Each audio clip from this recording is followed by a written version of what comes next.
Hello, and welcome to the Daring to Succeed podcast. I'm your host, Julianna Yau Yorgan, and today I'm joined by Hussein Hallak, a founder, entrepreneur, and strategist who is dedicated to helping people and organizations find clarity in complexity and build lasting impact.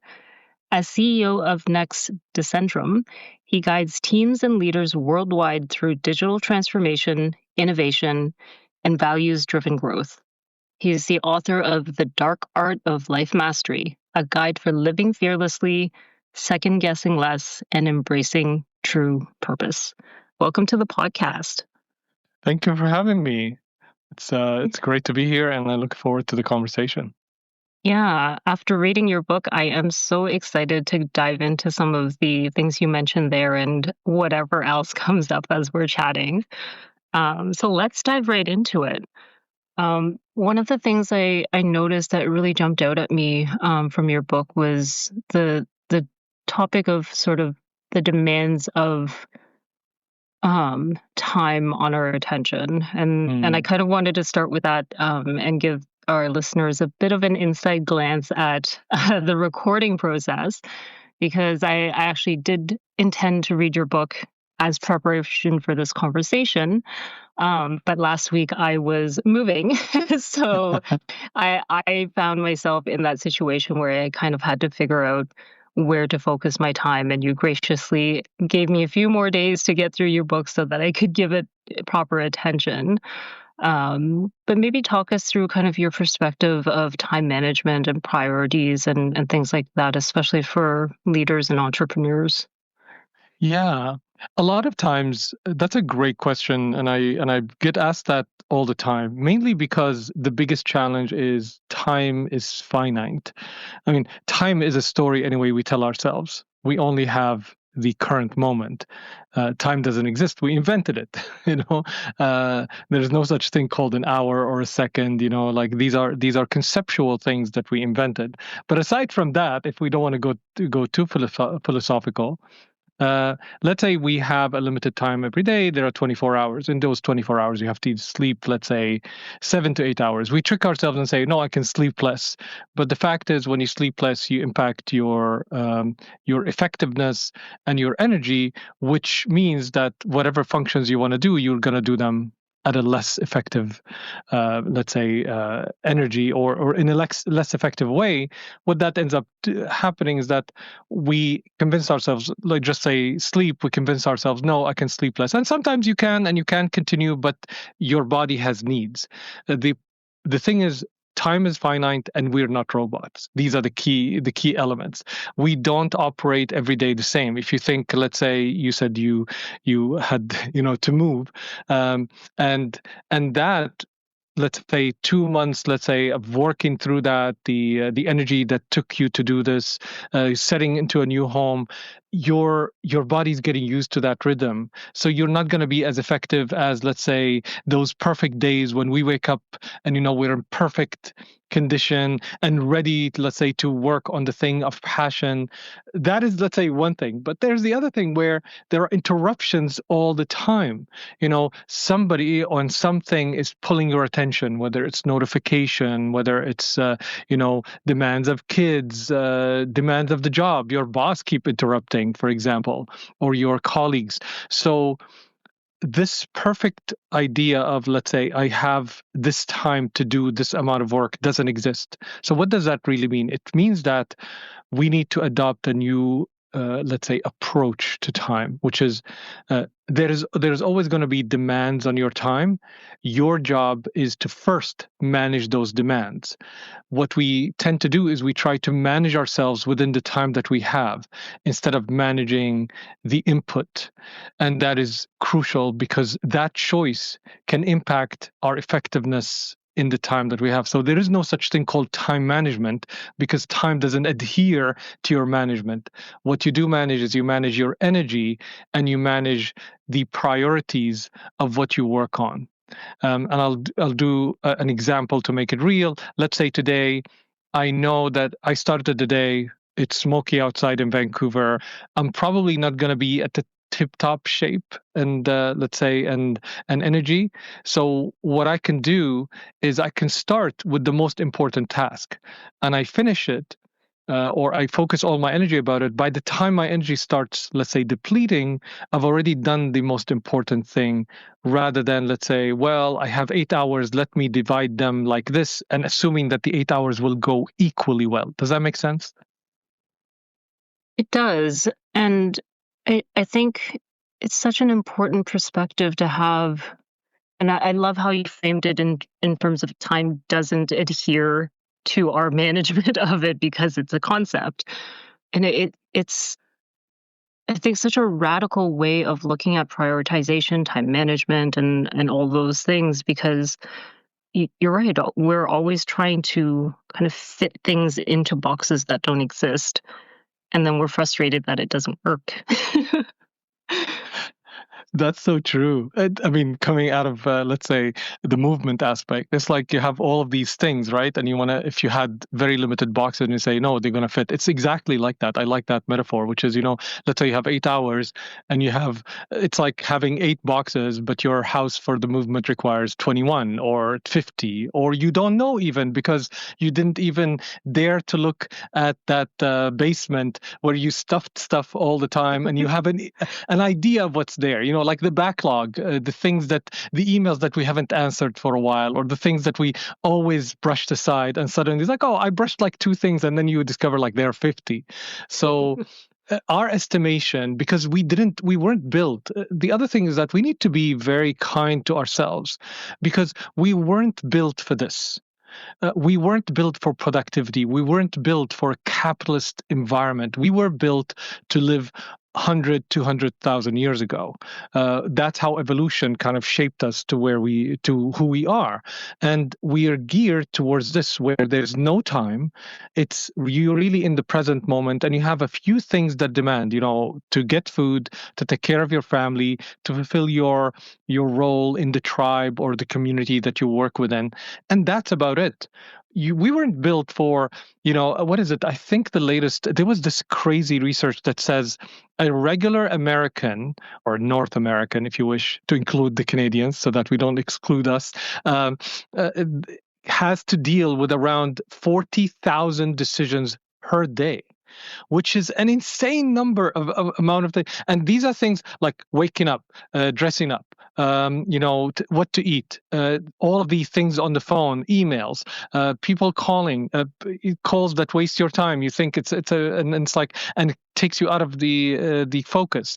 All of these things, and we're still perceived that, okay, we have 8 hours of productivity, even 6 hours of productivity. I would argue that true productivity, if you are to be honest with yourself, you have about 2 to 3 hours of true productivity per day.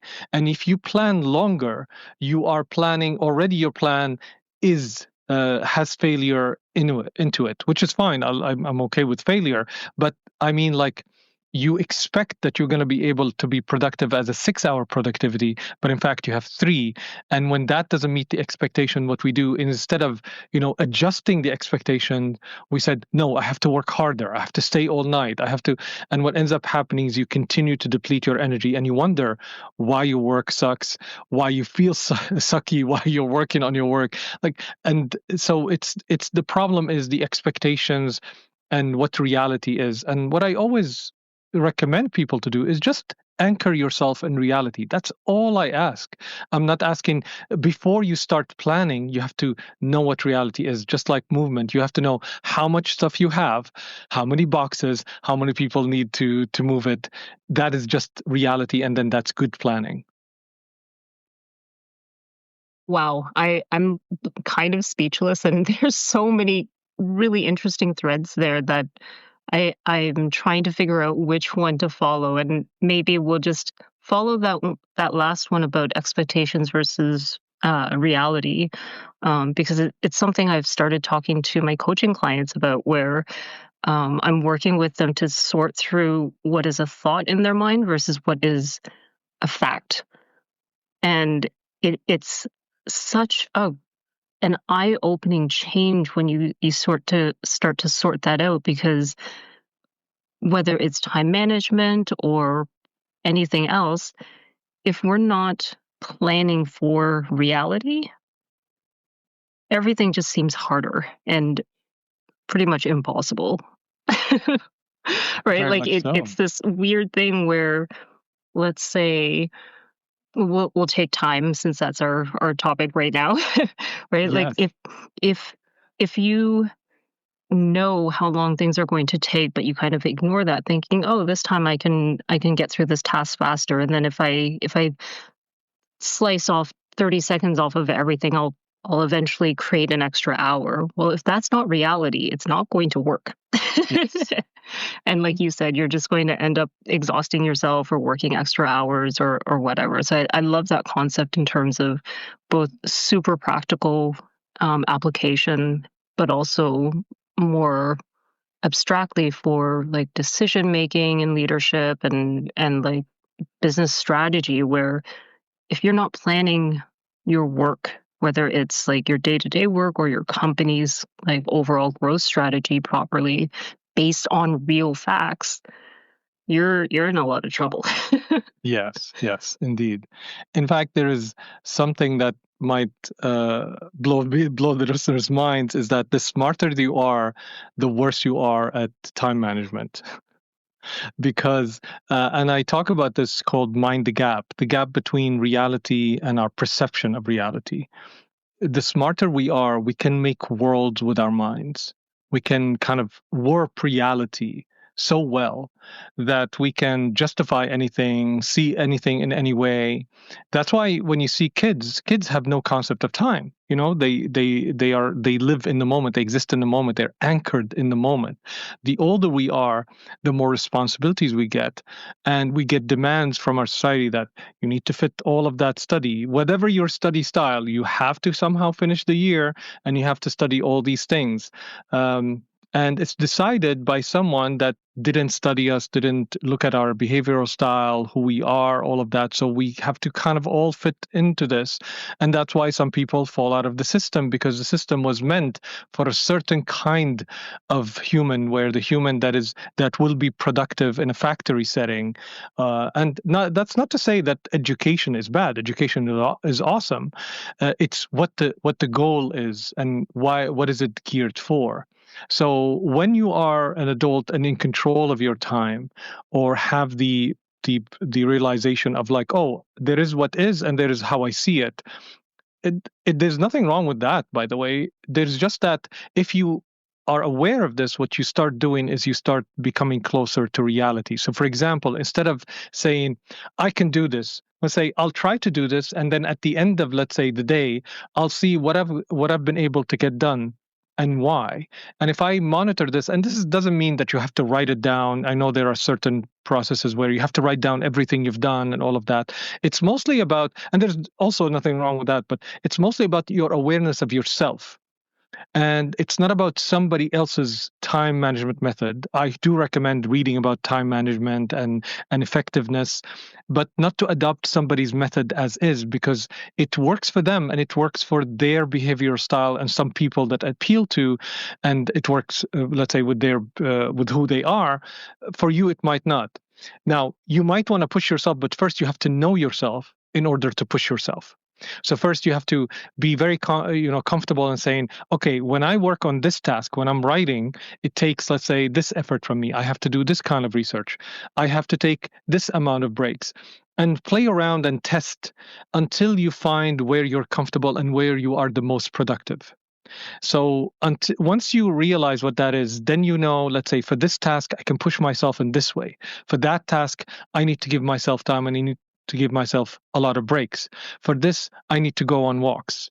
So for me, I find myself the most creative when I go on walks and I talk to the phone. So my process right now for writing is I'll record myself. I don't even transcribe, because I hate it when the transcribing tool kind of misses some words and then it stops my flow. So I record it, and it's Apple's recording gives you the transcription, and then I come back and give it to ChatGPT and say, extract the most interesting ideas, arrange them for me, clear them or whatever, so I can read myself in a different light and see the ideas in a different way than just my own thinking. And then I will start writing, for example, or I'll do research. So this works for me. And I found the more I walk, the more creative I get. Now, for some other people, they need a different environment where they have to have their coffee, they have to have their lighting, they have to have their notebook. And that is how they're most creative. So if I was to write a book and say, this is the best way for writing, and look, the writing that I produced, it maybe worked for me and it may work for a few people, but that doesn't mean that is the way. So learning about yourself and then experimenting with what works, and of course reading and being inquisitive about the others people's ways of doing things will open your mind, let's say, just for time management and any other thing that you do.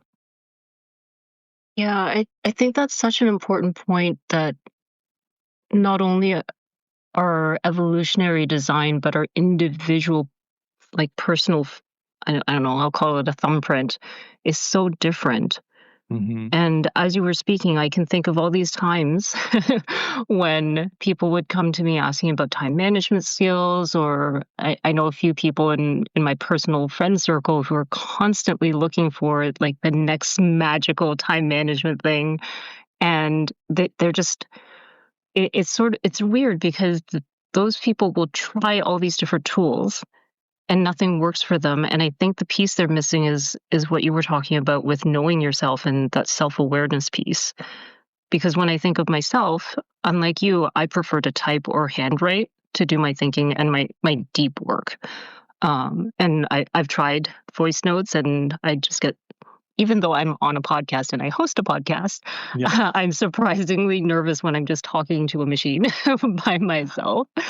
So I find that really interesting, and it makes me think of a book called Internal Time, um, which really helped me understand like just the element of when in the day and when in the natural flow of things am I most productive and least productive.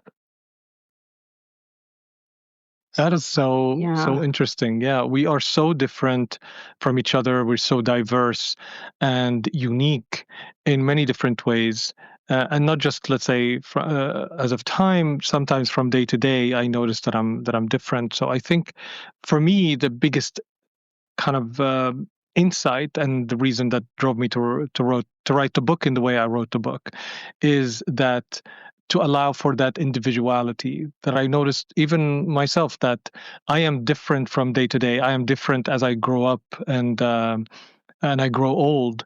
That every day is kind of unique in its own right. And why do I have to make this day exactly like the last? And why does it have to work? Why not be just curious and say, how am I feeling today? What kind of work do I think works for me today? And sometimes, even when I start the task, I'm motivated, and halfway through, I lose that motivation. Do I push through? Do I, what do you call, like, man up and complete the task? And sometimes there are tasks that you have to do. Like, I have to take out the garbage every week, for example. It's not a task that I particularly like, but I have to do it. So sometimes there is value in kind of pushing yourself to do something. And sometimes I will resort to my office and say, listen, I know this is my role, but I'm not feeling it today, and I'm like feeling a little bit down. Would you mind helping me? So also, it's to be kind to ourselves and with ourselves, and to ask for help. To um, uh, sometimes having somebody seeing, hey, you don't look good. Is everything okay? And that causes me to check in instead of like, oh, I'm fine. The reflexive kind of thing. So I think a more um, what's the word I'm looking for? A more awareness, but a more connection with the internal, what's going on inside of us. We sometimes just plow through the day and kind of just check in at the end of the day. And I think it's important to check throughout the day, because sometimes I find myself, you know what, I'm not in the mood right now, so I'll take a break. And even though it's a long break, sometimes, like, for 3 hours, I will play a game or watch TV or just sit, not do anything, play with the cats. And then towards the evening, I'm back in my energy and I'm recovered. So it's so funny, because we like to think that we know ourselves so well. And And to my experience, I'm still discovering. It's like, so I like this. That's interesting. Yeah, it's such a good point because I think that kindness to ourselves is, especially for certain cultures, primarily North American, there's so much both internal and external pressure to just keep doing the things and just, like you said, man up, power through, just get it done. And I think there's almost a fear that if we give ourselves that bit of grace, that maybe we're like being lazy or we're doing ourselves a disservice because we're not being 100% productive. But I know I've had days where I'm just so physically and mentally exhausted that even though I have a ton of things to do, I just really badly need a nap, because if I don't, I'm just going to shut down anyway. Oh my God, you reminded me of something. So in our culture, so I was born and raised in Damascus, Syria, and we come from a town in the mid north of Syria. It's called Salamia. And when I used to go with my grandfather to visit with others, let's say after food, he would nap and he would sleep like while we're at other people's houses, and everybody's fine with it. Not because he's an old guy. A lot of people do it. Sometimes they take a break. It's like, hey, I need a nap. I'll come back. And people are good with it. Instead of like, if you visit with someone, right? Imagine after food is like, hey, I need a bit of nap. It's like people look at you weird, but I mean, people became, I remember this because people were comfortable being themselves. And even though we have a lot of rituals, and we have to have respect for certain people and elders, and there are like norms and social norms. These things, the social norms, kind of were wrapped around human nature rather than against it, if that makes any sense. It does. And even as you're talking about that, I was thinking back to when you were talking about how children don't have a sense of time and they live in the moment. Well, when we have children going over to other people's homes, if they need a nap, everybody's okay with it. But Yes. somehow, like you said, through like cultural socialized expectations, it's become not okay for things like that to happen as an adult. Yeah. Yeah. Yeah. Yeah, I think because the expectations as an adult, you have self-management, and that's a good expectation, because we need to, that's like self-control and self-management and management of thoughts, management of, let's say, body. And I think we need to be also okay with certain needs. So, for example, if I need a nap, and I used to do that at work, and at work we had the work I had before Nexi Centrum. I used to work at Launch Academy. Launch Academy is a co-working space, and I used to, after eating lunch, I was like, I'm really tired and I need my energy. So part of my lunch, I would go to one of the rooms, I would close it, and I'll nap for 20 minutes. And I'm very refreshed after. And 20-minute nap, according to research, is a great period of time to give you just enough amount of energy to kind of wake you up. And if you pursue it on a regular basis, you end up is falling asleep really faster in that 20 minutes, rather than the first time, maybe like you're not comfortable, all of that. So I started doing that, and I started the other things, that we had a shower in the workspace. So I started taking. I mean, of course, not everyone has those luxuries, and it was a good co-working space, but wasn't luxurious. It was for entrepreneurs, but we had these kind of amenities. So at first, it's like, I'm not going to shower at work. So I was like uncomfortable with this, but then when I started doing it, and that allowed me to go on long walks, and really exhaust some effort, and then come back and take a shower, and I'm refreshed for the next part of the day. And my mentorship sessions, my work with entrepreneurs was so much better. And I think we ignore these little things that are so beneficial for us as human beings, that renew our energy. And wouldn't we want that at the place of work? In fact, that makes it, the more relaxed the place of work, the more, let's say, I would say, enables you to have more activities, quote unquote, like how Google was, like you play Xbox and stuff like that. It actually entices the mind, and having another activity may actually relieve certain functions. It's like when you do exercise. If you're exercising your biceps, I'm not too good with exercise, and you don't continue because there's a point where you're tired, you exercise something else while that muscle is relaxing, kind of thing. Yeah,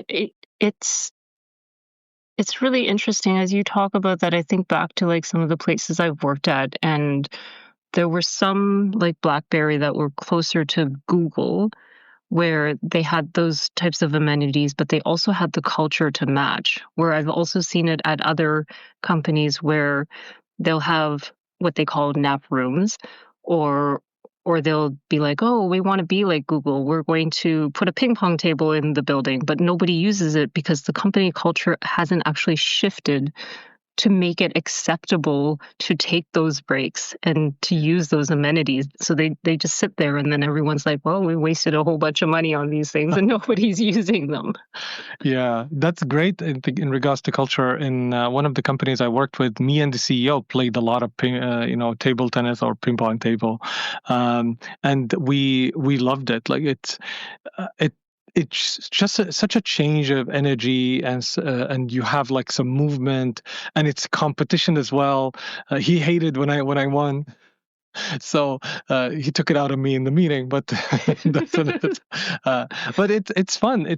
You create different, I would say, environments or settings where the interaction is different between you and let's say your colleagues and the people you work with. So like I love the most when you have a kitchen where you can go eat. Instead of eating at your desk, you eat there, and suddenly you're sitting with one of the team members that you don't usually talk, let's say, because your work doesn't interact, and suddenly you're having a conversation. Hey, what are you up to today? What you've done?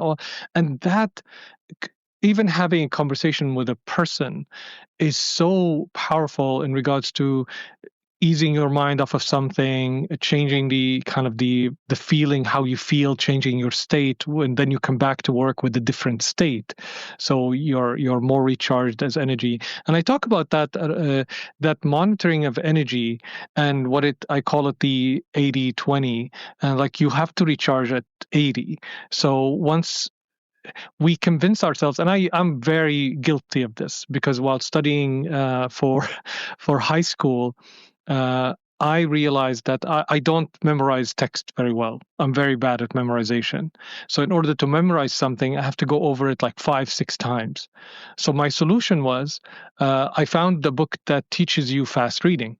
So I started to learn fast reading and enhance my reading, so I was able to read faster. But I still needed more time to be able to read a topic like chemistry. For example, math, I would be great because once I understand the concept, I can solve any math problem.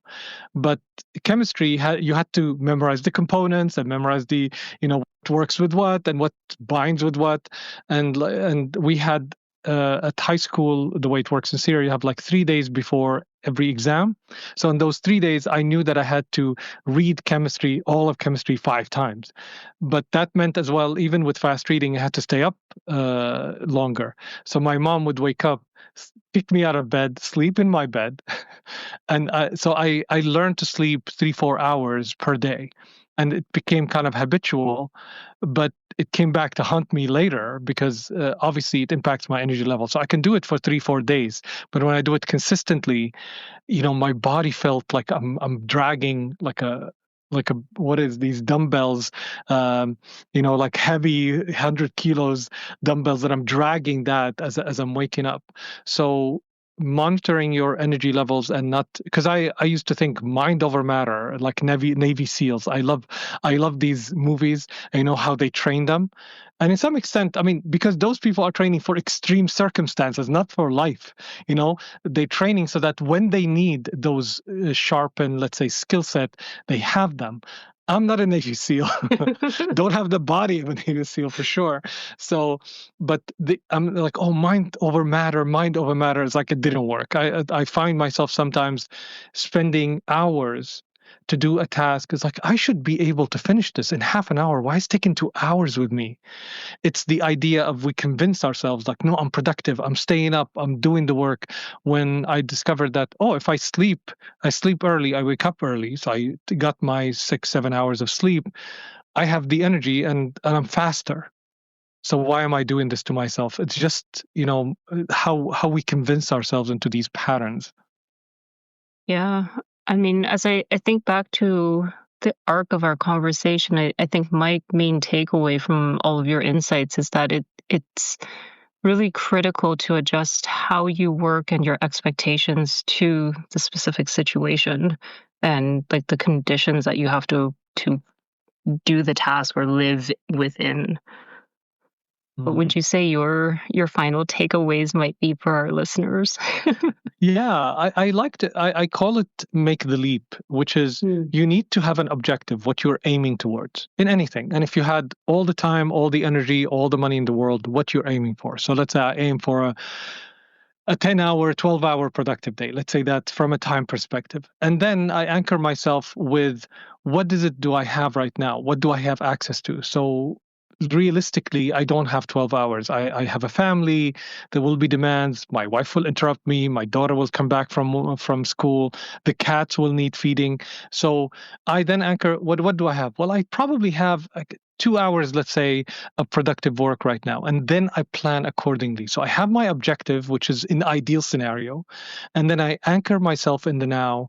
And then I do what I can with the time I have. And along the way, I continue to learn about myself. I continue to expand my capacity as physical capacity and my mental capacity by reading more, exploring new ways.